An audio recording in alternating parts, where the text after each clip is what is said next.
Hello, my name is Yolisi Shuba and I will be teaching you how to tie your shoelace. So the first step would be to put your shoe on.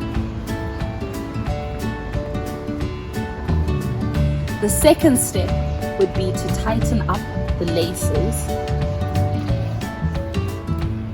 The third step would be to tie and make a single knot. The fourth step